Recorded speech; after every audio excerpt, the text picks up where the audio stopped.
Hey everybody, I'm Tom Vasel, and today we're going to be taking a look at 7 different games here of different shapes and sizes and mixes about sand art and a garden and trick-or-treating and trying to work hard in your job, but at the same time as poorly as possible. We'll take a look at these 7 games, and I'll tell you what I think. Let's get started. Bomb 5. Kind of an odd name here in a sense. I mean, it tells you exactly what the game is. Put some tiles down that equal 5, and then a bomb. Let me show you. Each player is going to get 7 cups of their color. Each of these shows a symbol on the other side, and there is your trophy cup that you'll have. You'll put a bomb in the middle of the table from a stack of bomb tiles, and then these numbers around it. They're going to go from 1 to 4. Players will have a hand of tiles, and on your turn, you will play a tile down. Now, when you play a tile down, it's going to connect to other tiles in rows and columns, and you can never make more than a number 5. In this case, I did make the number 5. So when that happens, I'm going to put a cup of mine at one end of it, which is important because I'm trying to get these on the board, and then a bomb at the other end, although that bomb will immediately flip over and do whatever it says on the back here. Now, what this does is it flips all the cups in this direction. There are no cups in those directions, so I'm fine. So if you put out a number, let's say I put a 2 here, and that makes a row 3, nothing will happen, and you're not allowed to go above 5. Let's say someone placed a 1 here. They would then put one of their cups at the end here, like this, the cup, and then they would flip the bomb, and this bomb says, flip any cup in play. Well, they'll flip the red one.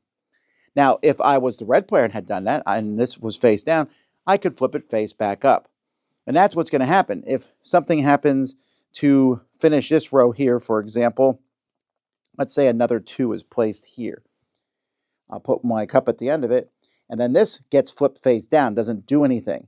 So it won't go off again unless someone else, let's say when someone puts a 3 here, would make it to flip face up.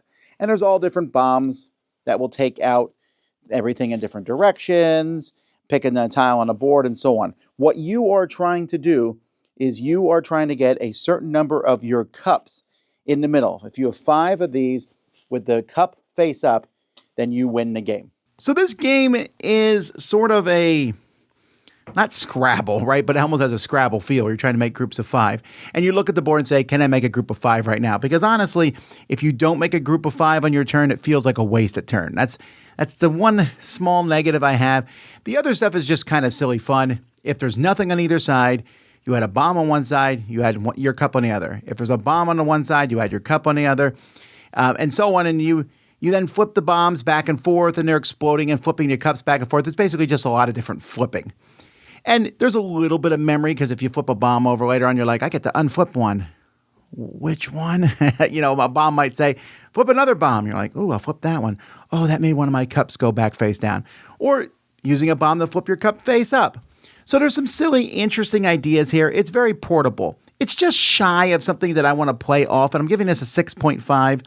Because there's some interesting ideas, but I don't know that I would want to play it all the time. But I will say it's a nice pocket game, and you can play this several times quickly in a row if you want to. It's pretty easy to teach, but it also doesn't feel like there's a lot of strategy per se in the game. But I can see some people liking it. That's Bomb 5. Loaf. This is a game about making loaves of bread and also being a slacker. In this, you are in a bakery working hard. Well, no, I'm sorry, you are, as the joke is, hardly working. But you need to work just hard enough you don't want to get fired either. In this game, each player is going to get a set of 11 cards, or 12 cards, that go from 0 to 11. This shows how much effort you're going to be putting into cooking, and everyone's reputation starts at 0.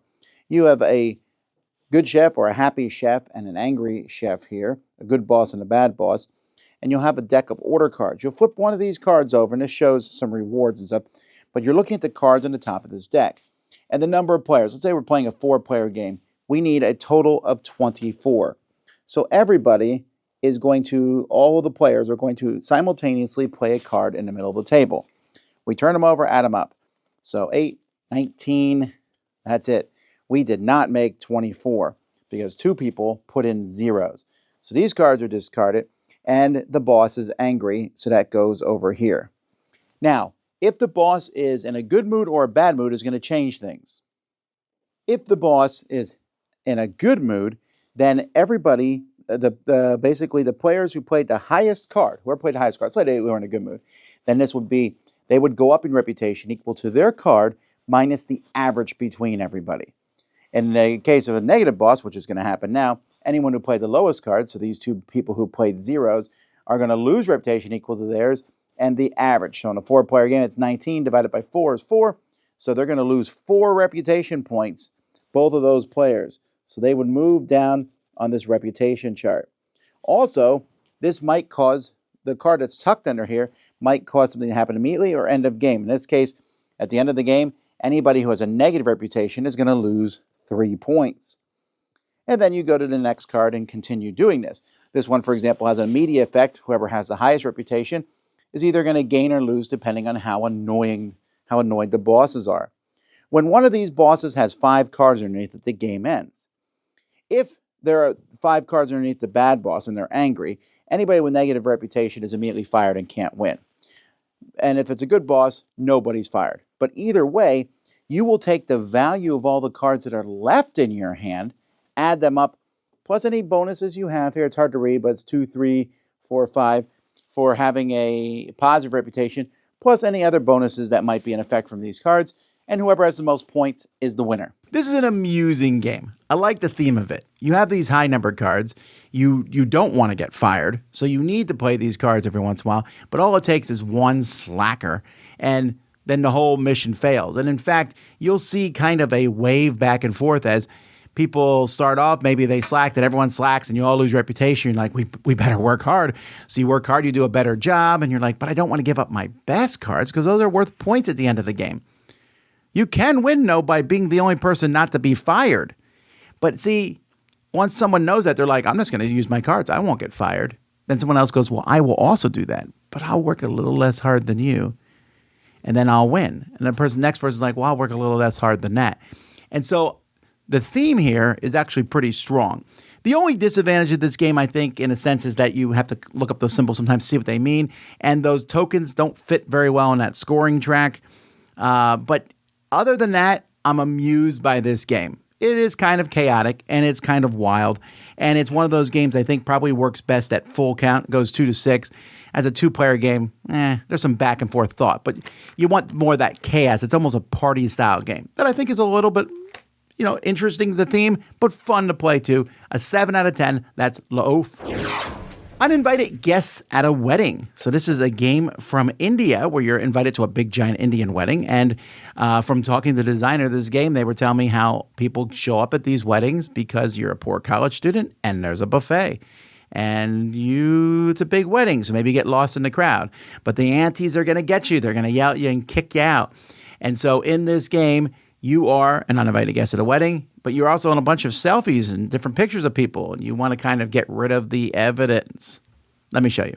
Each player is given a secret identity card. That is who you are sneaking into the wedding. It's possible with some players that some of the cards that no one gets are turned face up so everyone knows who is not one of the suspects. On your turn, you must do one of the two things. You are going to either remove some evidence. So I might take this picture and put it face up in front of me. And at the end of my turn, I'll put a new card up there. And this card stays in front of me. At the end of the game, this card will be worth the number of points it shows in the corner if I'm on the card. So if my secret identity matches the card. So let's see. Let's say Maya's my secret identity. She's on this card. I will get 2 points at the end of the game.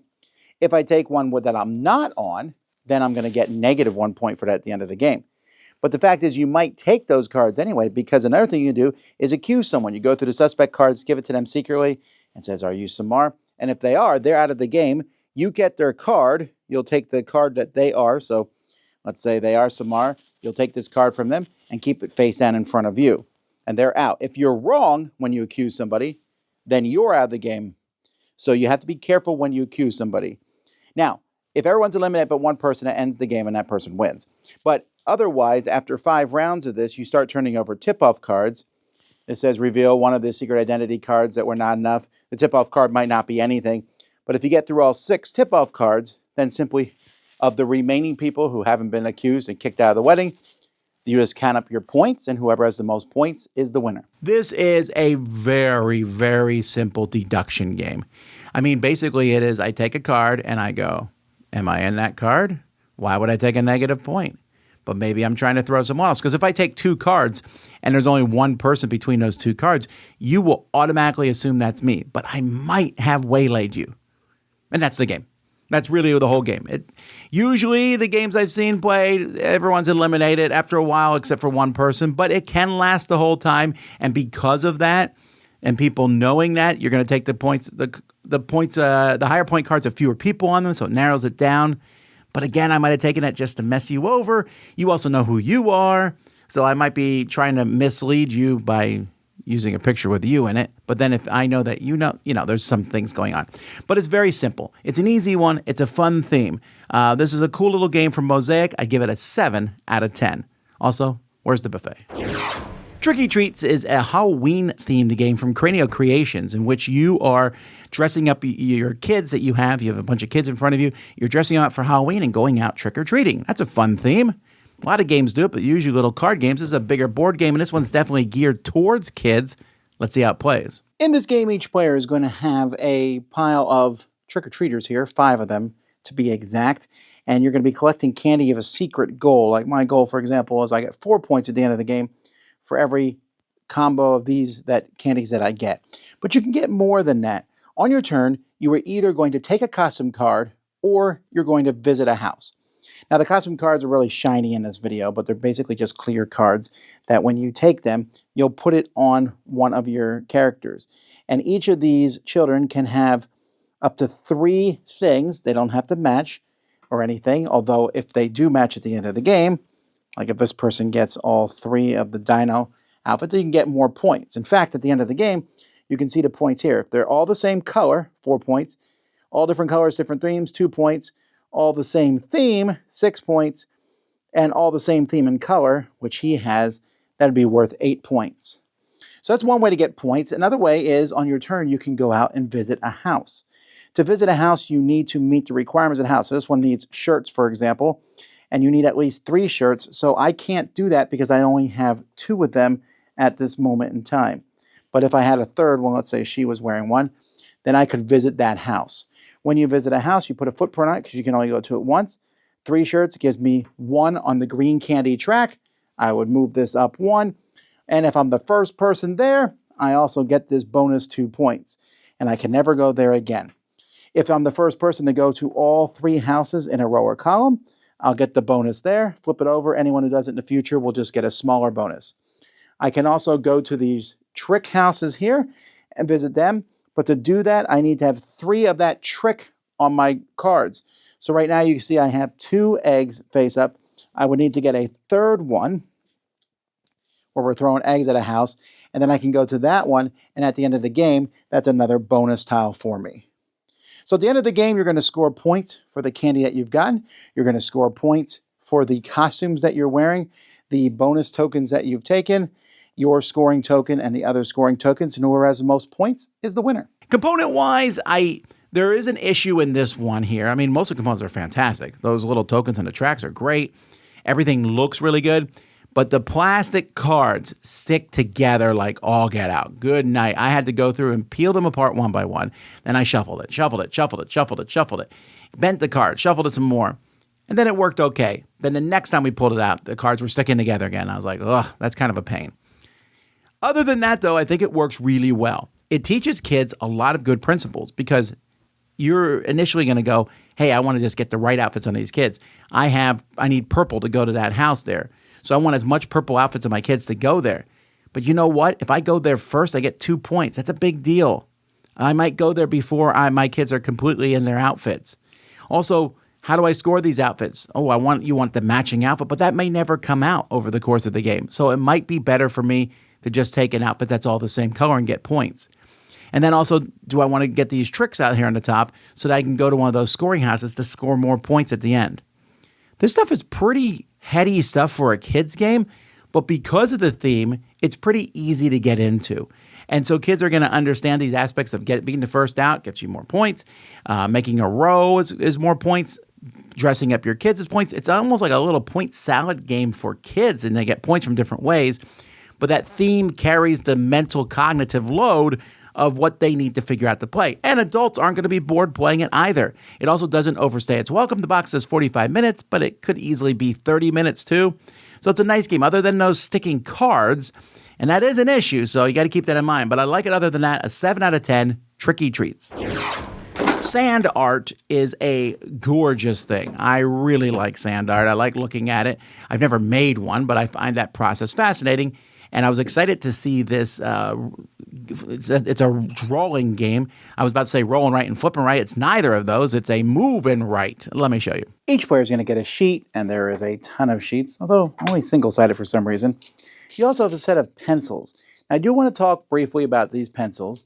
You'll notice, for example, that this yellow pencil is much shorter than this one. It comes with a sharpener, but you can use another sharpener. It doesn't matter. The reason why this one's much shorter than the other is, well, these have been used the same number of games. But these pencils are really terrible. They break really easily. They're just some of the worst pencils I've ever used in a game. So if I was going to keep this game, I would probably buy another set of pencils. All right, the game itself works up here on this line of cards that you're going to put out. And it will change the number of players and so on. And you have a hand that is yours and has a thumb pointing in a different direction. On your turn, you can move as far as you want and pick an action, and then you'll flip your hand to the other side, and you must always go in a direction up the thumb. So if I move all the way here, I can go, if I go here, and you can see how that works. You're always going to be able to move all the way down to the end of a row, but if you only move, for example, if I'm here and I take the action here, well, this has to be my next action that I take. You also, when you go, you can go to the top or the bottom of a card, but only one person can be on each spot, and except for these end spots, where as many people can be. Some actions just give you basically helpings of sand. This would give me 3 red and 3 blue, or 5 red, and when you take those, let's say I take the 3 red and the 3 blue, I'm just going to mark these off with one line each way like that. When you use sand, you'll cross it off the other way. For example, if I went to this spot, that said I could spend as much red and blue as I want. So I spend 3 of each, and then I go to the bottom of my sheet, and now I have 3 purple.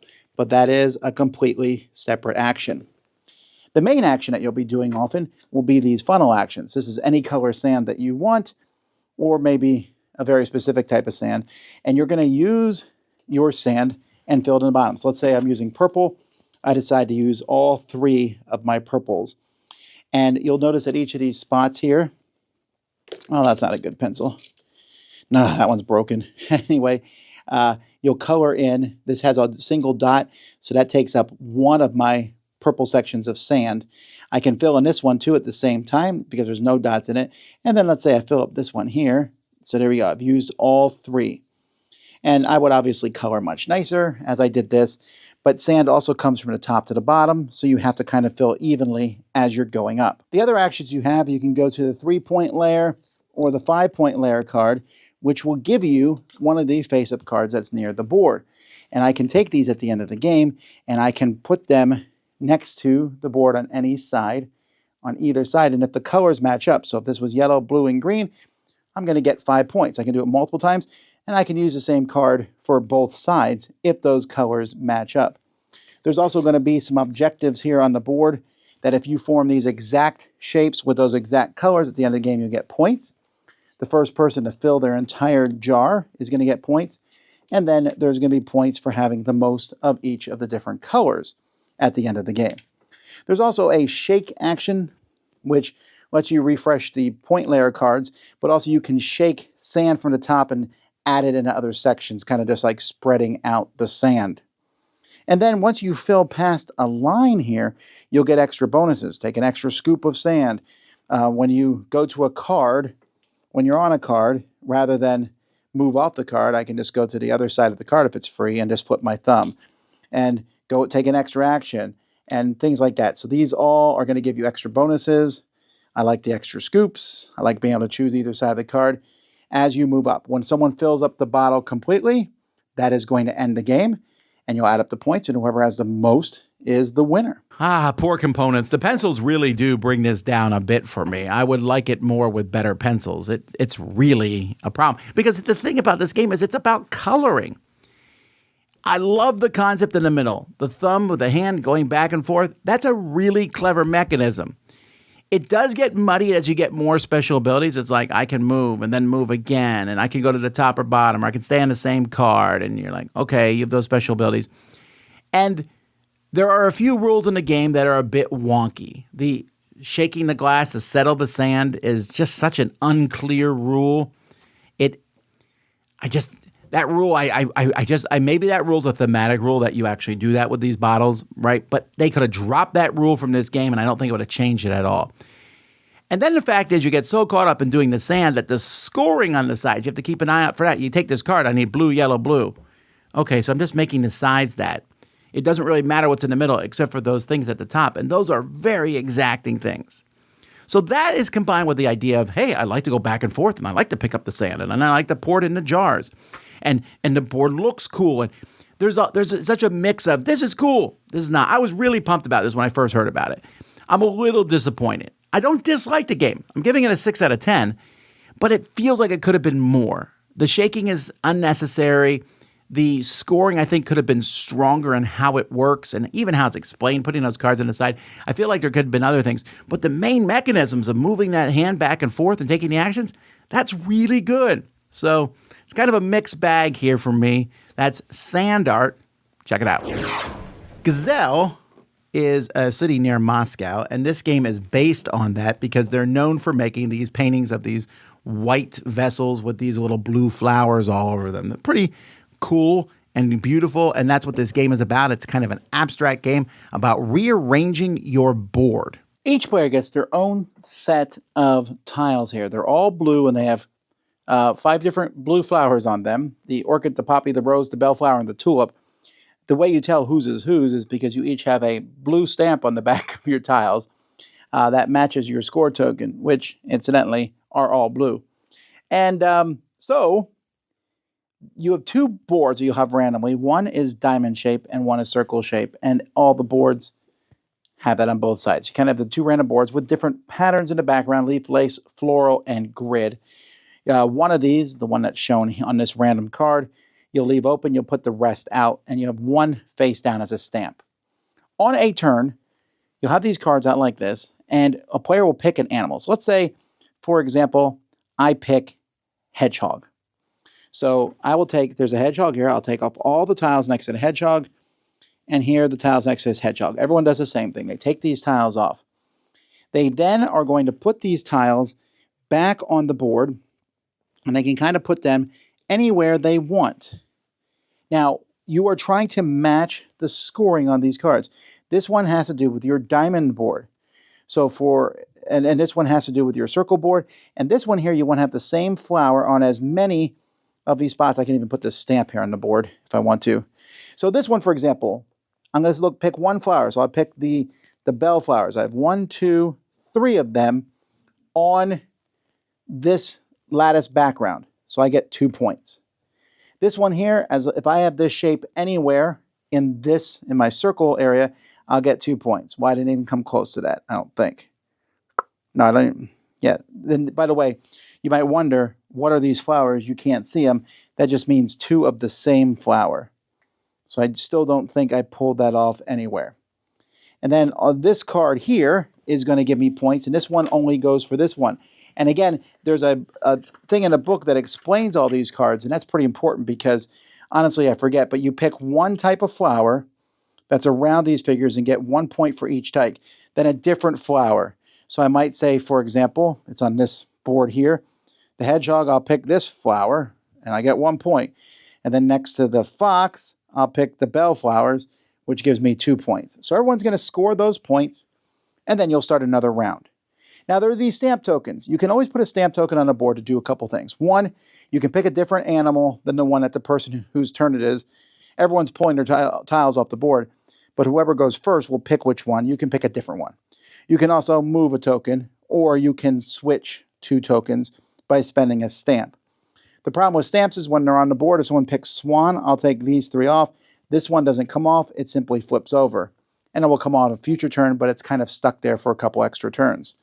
If I don't want to put out all my tiles, maybe I just put one here, and I could put 2 more stamps so I have usage of those. You do this for 8 rounds, and whoever has the most points is the winner of the game. This game has a flaw for me in it, and that flaw was so big it actually causes me to dislike the game. I'm giving this game a 5 out of 10, and I would like the game otherwise. And that fact is this game is just an assault on the eyes. It's hard to see. So much blue. Now, to be fair, I know an argument could be made and said, hey, this is what colorblind people deal with all the time. And I get that and I sympathize. But why would we deliberately make a game like that? The 5 flowers all blend together on the board. The backgrounds all blend together. The symbology they use in the cards is just awful. They'll use a picture of another flower to just symbolize 2 flowers. And that's confusing because you look at that card and go, where is that flower? Wait, that the flower doesn't even exist. And then when you flip the cards over for the stamp, those aren't so easy to see. The whole thing is just a sea of stuff. The base concept, you pull some tiles off the board, and then you put them back on, trying to score points for the 3 different things, which, by the way, you need to be concentrating and saying, this one matches this board, this one matches this board. Again, I know that this is a theme thing. I know. I mean, it'd be weird if these were all different colors, I suppose, because it wouldn't work on the bowls and things. But something needed to change for me to make this one something that I want to play. The concept of the cards flipping, each round a card flips over until it changes, the scoring for the different things. That's kind of interesting. And I like to pick an animal and you pull them off. And I'm like, no, I'll pick a different animal and pull these off. And then you sit there in this very analysis paralysis because this game has 0 interaction between people. You play it solo. It's the same as playing with other people, other than they're going to pick a different animal than you might want. And you sit there and put everything on, and then you score, and then move your scoring piece, which looks like everyone else's scoring piece, but mine's a circle, yours is an oval. Wow, this is definitely a case where the components ruin the game. So I want to like it more than it wouldn't be amazing anyway, but it would be a pretty good, solid game, I think. But because of how it looks and it's so hard to play, I just cannot recommend it. Garden Lake is a new tile laying game from Uwe Rosenberg. This is his 2000th tile laying game. That's not true, but he has done a lot. From very complex games of Feast Froden to much simpler games like the Spring, Autumn, Summer series, New York Zoo. He's known for this. So this is another one with the koi fish pond as the background. That doesn't mean it's bad. Let's take a look. Each player gets a board, and in the middle of that board, you can put one of these gardens, or you can just use the one that's pre-printed here. You'll put 16 of these random pieces around your board in this kind of shape, and on your turn, you may take the piece that's on either end, or the piece from the players next to you, the one that's closest to you. Which, by the way, is a little confusing sometimes. Like this one's closer to the person on my left, and this one's closer to the person on my right, I think. Maybe I should have it like that. I don't know. But you figure it out pretty soon which end you can draw from. Once you take these pieces, you can put it on the board anywhere you want. Once you put it somewhere, you can flip it to either side. You're done, and it can never move again. And this is going to be tricky because these pieces are all sorts of funky shapes. But there's a couple things. If you form a line all the way, I'm not going to do it right now, but if you form a horizontal or vertical line, then the tile that it is touching, so this one here, let's say I filled that one, I would get this tile. I can use it right away or save it. You can only ever save one tile at a time. Every tile is double-sided, shows fish on one side and little lily pads on the other.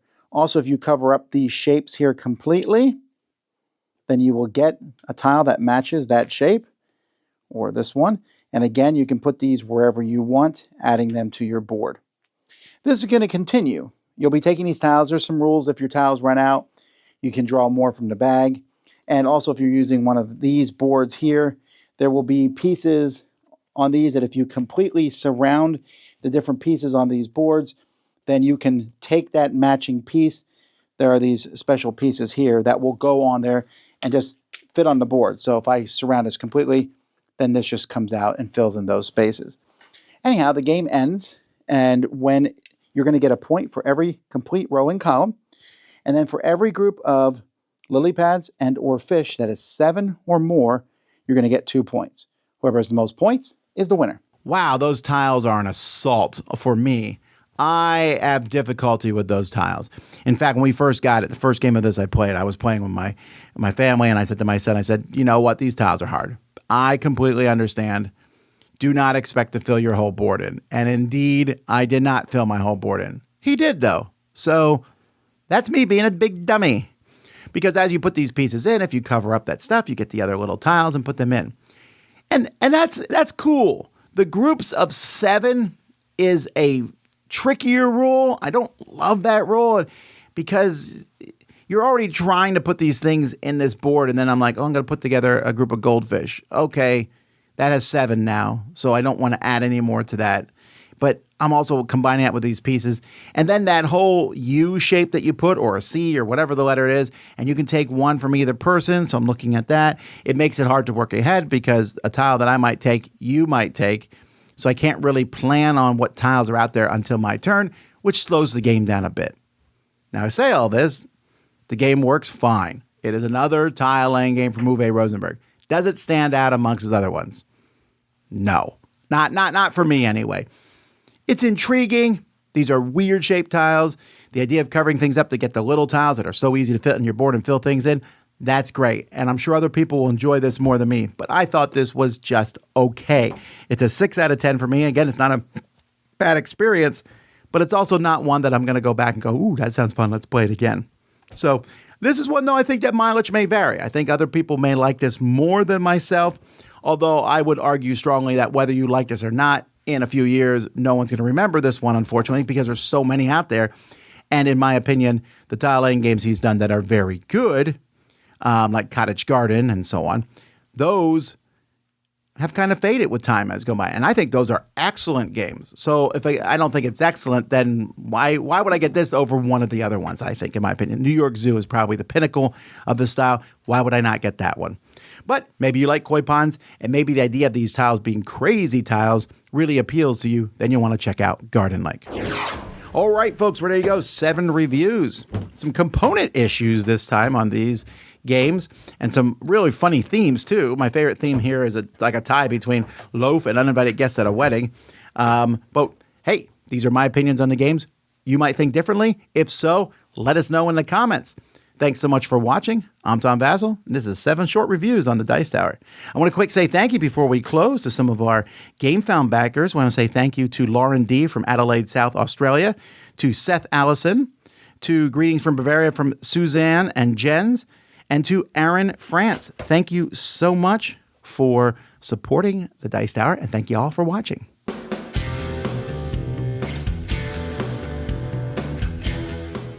Hey everybody, thanks for watching another video from the Dice Tower. Hey, you want to learn more about us, communicate with us? We have a Facebook group, we have a Discord channel, lots of different ways to get involved with the Dice Tower. You can find that in our Linktree link below. So just click that, it will take you, and you can communicate with us on Facebook, join our Facebook groups. There's lots of cool things that you can find and become part of the Dice Tower.